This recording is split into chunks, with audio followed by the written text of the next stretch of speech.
찬미 예수님, 오늘 복음에는 이제 마귀 들린 사람들을 예수님이 이제 마주하는데 스스로 돼지떼에게 들어가게 해달라고 얘기를 하죠. 그래서 이제 예수님께서는 그렇게 하라고 말씀하십니다. 그런데 문제는 이 돼지들이 마귀가 들어오고 나니까 이제 평화가 깨지죠. 막 물로 뛰어들어서 그냥 죽어버립니다. 근데 이 장면이 너무 강렬하기 때문에 이 장면에 우리가 너무 뭐랄까요? 이게 붙들려 있게 됩니다.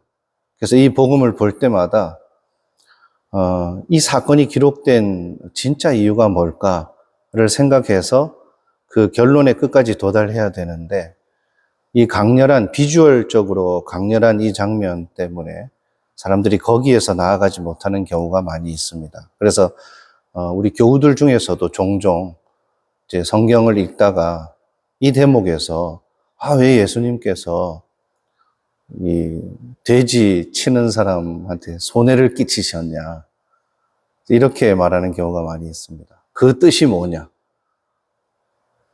여러분들은 어떻게 설명하시겠습니까? 하나 차근차근 보면 마귀 들린 사람 둘이 왔습니다. 이제 혼자서 자기 자신의 이야기를 하는 것은 객관성이 떨어지기 때문에 최소한 둘이서 서로에 대해서 증언해주면 최소한의 객관성을 확보했다고 봐서 이제 법적 효력을 지닌다라는 개념이 있습니다. 그래서 예수님한테 마귀들이 올 때도 우리가 훨씬 더 공신력이 있고 객관적이다라는 것을 이렇게 드러내려고 이 마귀 들린 두 사람이 온 것으로 보이는데 그러면서 하는 주장이 뭐냐면 이제 막 투덜거리는 느낌이죠. 당신께서 저희와 무슨 상관이 있습니까? 하느님의 아드님. 하느님의 아드님이라고 그 예수님이 어떤 분이신지 정확히 알고 있는데도 거부하는 모습. 그러니까 전형적인 이 사탄의 태도이죠. 그 다음 말이 진짜 문제인데 때가 되기도 전에 그러니까 당신이 오실 때가 아닌데 왜 와서 우리를 괴롭히냐 이거거든요. 그러면 메시아가 오실 때를 누가 정합니까? 마치 하느님이 악의 세력과 메시아를 보낼 시기를 서로 합의라도 한 것처럼 그렇게 얘기를 하는 거예요. 근데 이 장면은 우리가 이제 깊이 묵상을 해보면 하느님과 우리의 관계에 있어서도 하느님이 정하신 때가 아니라 내가 정한 때를 더 이렇게 내세우는 순간들이 우리에게도 있다는 것을 눈치챌 수가 있습니다. 저는 아직 때가 아닙니다. 나중에 때가 되면, 준비되면 좀 더 여유를 주세요, 저한테. 그래서 이제 우리가 이제 본당에서 이제 봉사자들 이렇게 독려할 때도 보면, 저는 아직 준비가 안 됐습니다. 이렇게 말하는 경우가 있죠. 그게 이제 겸손의 의미이면서 동시에 지금 조금 회피하는 그런 느낌이거든요. 이렇게 보면 하나님께서 쓰시겠다고 하는 순간에 우리가 하나님이 원하시는 때가 아니라 나의 때를 더 내세우는 그런 모습이 있다는 것입니다. 그것과 비교해 보면 별반 다를 바가 없습니다. 그래서 마귀들은 지금 공공연하게 큰 소리로 말하면서 사람들이 그것을 듣고 거기에 영향을 받기를 원하는 것입니다. 그래서 마귀들이 자신들의 입장만 이야기하는 것이 아니라 이제 세상 사람들이 하느님을 마주할 때 느끼는 어떤 감정을 부추기는 부분도 있는 거예요. 그래서 때가 되기도 전에 이렇게 오셔서 계약 위반 아닙니까? 계약도 안 했는데. 그래서 마치 계약이라도 한 것처럼 그렇게 얘기를 하고 있습니다. 자, 그런 다음에 막 폭주하죠. 감정적으로 폭주해서 저희를 쫓아내시려거든. 저 돼지떼 속으로나 들여내 보내주십시오. 그러니까 우리가 이제 하느님 앞에서 불평을 하다 못해 막 더 많이 망가지는 쪽으로, 자학을 하는 쪽으로, 더 생떼를 부릴 때 우리가 좀 그런 모습을 보이잖아요. 그죠? 이럴 바에야 더 나쁜 쪽으로 막 나는 이래버릴래 하는 이제 이런 느낌이죠. 그런데 여기서 그 돼지떼로 보내달라고 한 것은 마귀들 쪽이었습니다. 예수님이 만약에 적극적으로 먼저 니네 절로 들어가, 저 돼지떼 속으로 들어가 했으면 돼지 소유주들한테 예수님이 좀 잘못이 있다고 볼 수 있어요. 근데 마귀들이 이러실 거면 우리 저기 갈래요 그랬어요. 예수님이 본인들 의지로 가겠다고 하니까 뭐 그러던지 라고 하신 겁니다. 그래서 이것이 여기서 이렇게 살짝 숨겨져 있는 뜻이긴 하지만 자유의지를 그대로 보존하시는 그런 느낌이 있죠. 그런데 가만히 생각해 보면 마귀 들린 사람들한테 이 마귀들이 들어갈 때 누구 허락받고 들어갔어요? 아니잖아요. 그러면 돼지들 속으로 들어가려고 마음 먹었으면 예수님이 허락 안 하셔도 자기들이 들어갈 수 있어요. 그런데 굳이 돼지들 속으로는 평소에 들어갈 필요가 없어요. 아무런 목적도 없이 뭔가 이룰 것도 없이 그런 동물들 속으로 들어갈 리는 없거든요. 마귀들의 목적은 영혼을 가진 인간이 구원받지 못하게 하는 그 분명한 목적이 있기 때문에 인간에게 들어가는 것이죠. 그래서 평소에는 별로 들어갈 일이 없었던 동물들한테 들어가겠다고 생떼를 쓰니 뭐 그렇게 하던지 하신 겁니다. 그런데 이제 여기서 딱 걸린다 그랬죠. 실제로 돼지들이 죽음으로 인해서 돼지 소유주들이 입은 실질적인 피해가 자꾸 우리한테는 선명하게 다가오는 거예요. 이제 여기서 빨리 깨달아야 되는 것이 있습니다. 영적인 유익함은 쉽게 느껴지지 않는데 물질적인 손해나 물질적인 유익함은 우리한테 아주 빠르고 생생하게 느껴진다는 것입니다. 자, 사람들한테서 마귀들이 나간 것은 그 사람들에게 아주 영적으로 유익한 거잖아요. 근데 돼지들이 죽은 것은 물질적으로 그 돼지 소유주한테 손해이죠. 그래서 이 사건이 기록된 이유는 영적인 유익함과 물질적인 유익함이 서로 맞물려 있을 때 우리가 어떤 태도를 취하는지 너무 낱낱이 잘 보여주는 것이라는 점입니다. 그래서 돼지들이 죽는 장면에 너무 매료되는 바람에 그 마지막 내용을 그냥 가볍게 읽어 넘겨버립니다. 자, 그 장면을 다 생생하게 보고 있었던 돼지 치던 사람들이 아마 이제 돼지 주인한테 가서 다 보고를 했겠죠. 갖다 가만히 있다가는 자기들이 다 이제 물어주게 생겼으니까 주인들한테 가서 자초지정을 다 얘기하는데 오늘 복음에 기록되어 있는 그 내용 그대로 다 얘기했을 겁니다. 어떤 미친 사람들, 아마 그 동네에 그 길을 지나다니지 못할 정도로 무섭게 굴었던 마귀 들린 사람들이니까 모르는 사람이 없을 겁니다.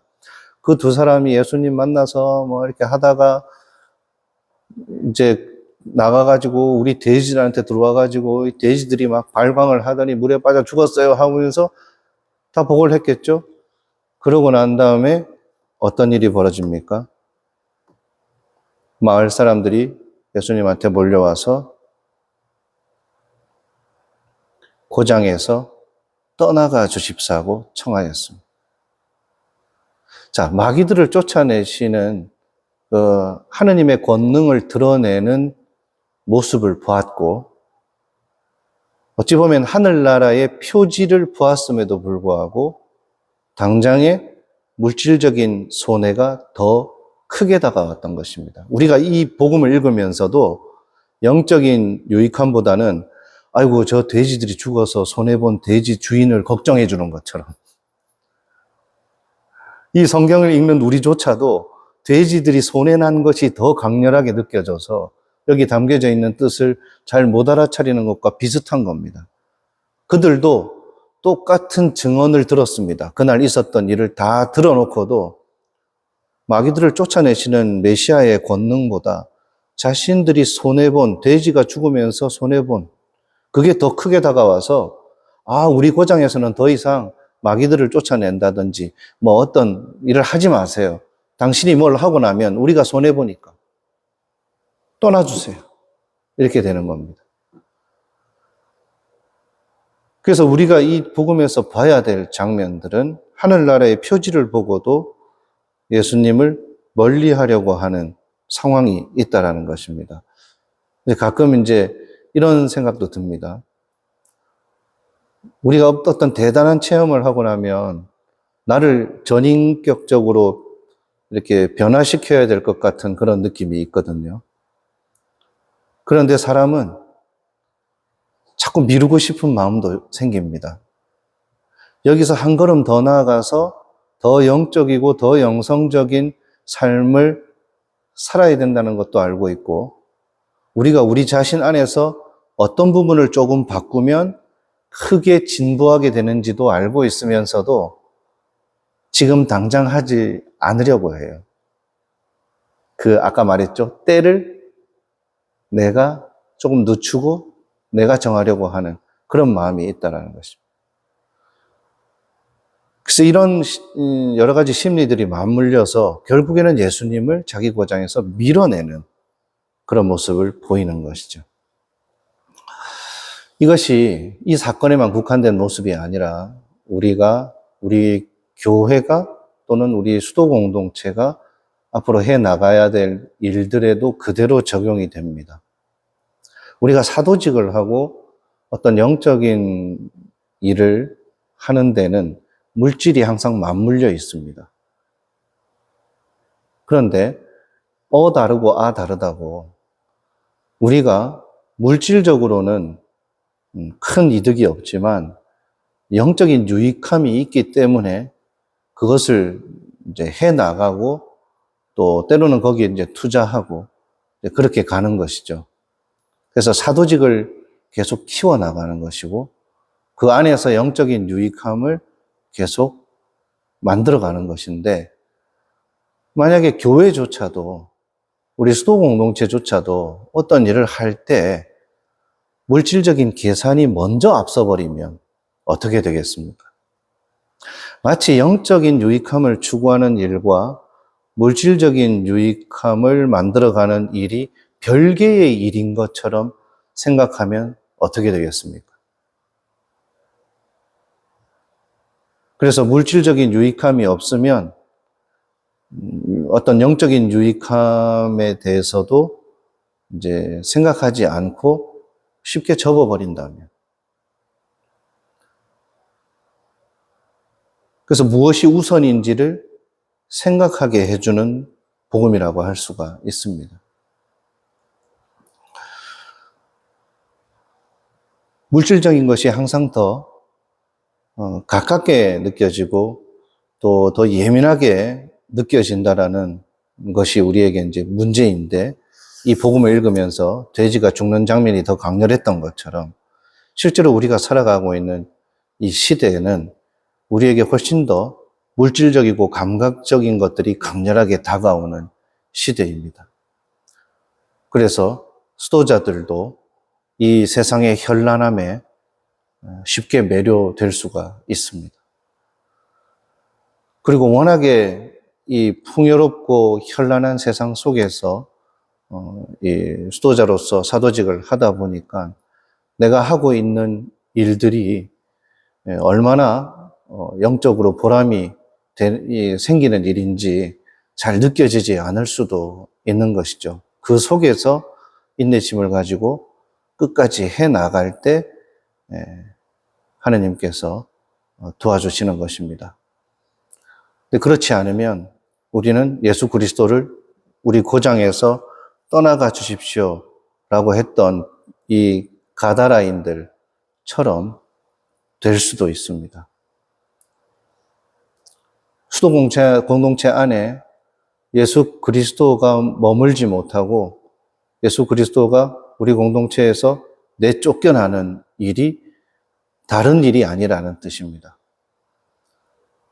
우리가 물질에 의해서 움직여지고 물질에 의해서 뭔가 재빠르게 결정하는 데만 급급하다면 그것이 바로 가다라인들처럼 예수님을 우리 공동체 안에서 떠나주십사 하고 말하고 있는 것이나 다를 바가 없다라는 것이죠.